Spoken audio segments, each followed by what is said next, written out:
你答应了。李亚林听到女婿的回答，整个人既感到惊讶，又隐隐雀跃。他虽然嘴上说安老爷子是老封建，但他自己其实也早被安老爷子说通。他知道老封建在某种程度上确实应该批判，但他也认同安老爷子的逻辑，那就是姓氏需要传承。不管是男是女，只要还有后代姓这个姓氏，那这一脉就一定能不断往后传。可是，一旦这中间出现断档，那这一脉几十年内就会彻底退出历史舞台。所以，如果女婿答应让女儿的孩子姓李，那自家这一脉姓氏便能继续往下传。正因为如此，听闻女婿答应了，他心中十分激动。不过，他也没想到自己这个一向自视甚高的高材生女婿，竟然会这么轻易被安重秋说动。女婿此时似乎也有些惭愧，他尴尬地主动解释道：“爸，不是我没出息，实在是安家开出的这个条件太诱人了。我就是努力一辈子，也不可能给子孙后代留下这么多钱啊。”此时的女婿只是迫切地想要给自己向金钱妥协的原委，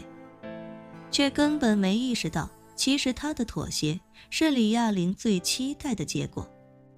只是他为了洗刷自己在尊严上的耻辱，还在不断解释道：“爸，安叔叔说的跟您刚才说的差不多一样，他的意思是先拿1亿美金做信托，信托会交由安家的信托公司来经营。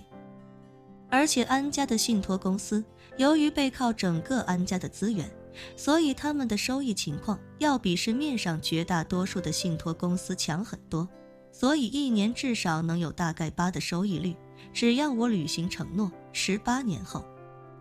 这笔信托就可以有条件解禁了。”说着，女婿有些难掩激动地继续道：“爸，我大概在心里用速算盘了一下，如果每年都能保证8%收益率的情况下，按照复利来计算，那么等18年之后孩子成年，这笔钱就会被从1亿美金变成整整4亿美金。”说到这里，女婿情绪更加慷慨激昂，他难以按捺情绪，脱口道：“爸妈，愿4亿美金是什么概念？到那个时候，我们即便不动这4亿美金的本金，每年继续按照8%的收益率计算的话，那么1年的利息就有3200万美金，3200万美金啊！而且是每年都有这么多。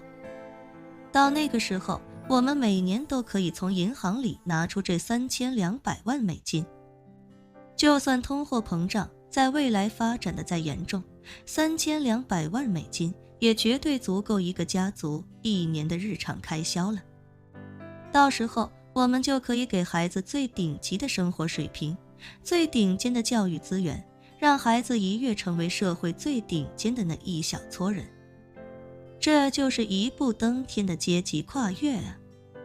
而且我们除了每年3200万美金的利息收入之外，这4亿美金的本金是一分不动的。这样的话，只要我们背靠的安家信托公司不倒闭，就能够一直以8%的利率继续下去。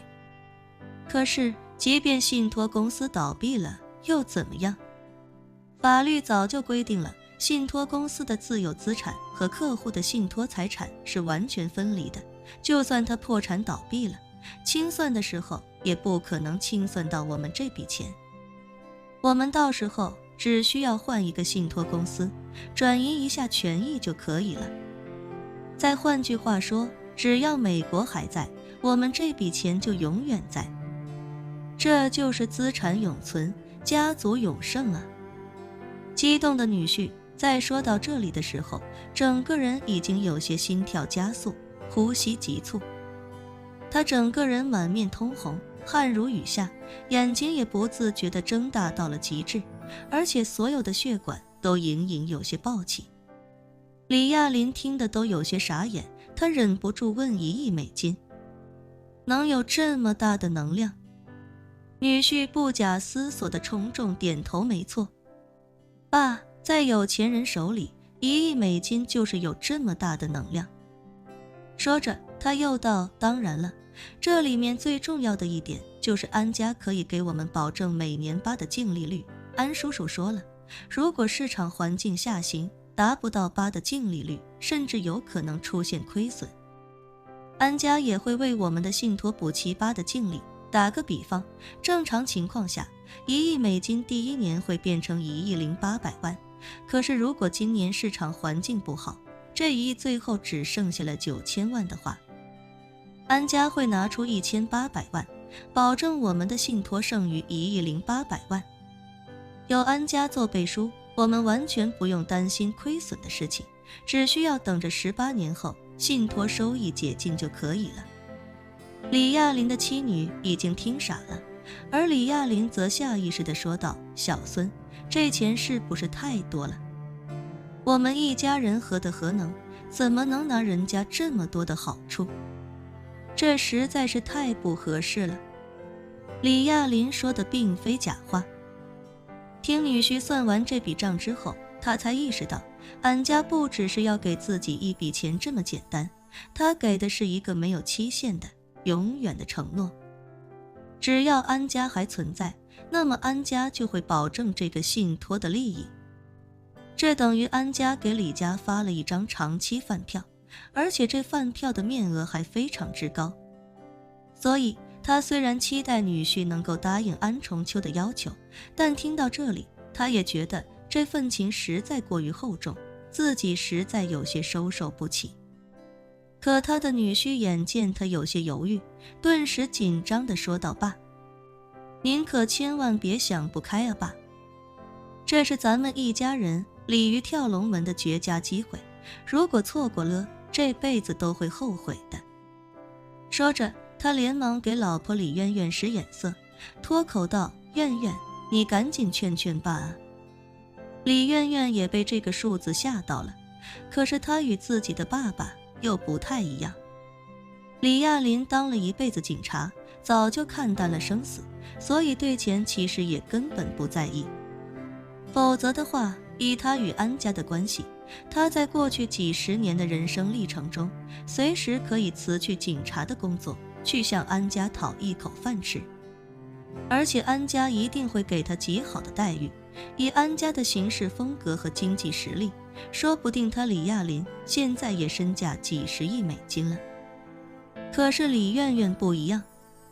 李媛媛从小到大的生活条件和生活环境，也就勉强能够达到美国中产阶级的水平，可是美国的中产阶级实在是太多太多了。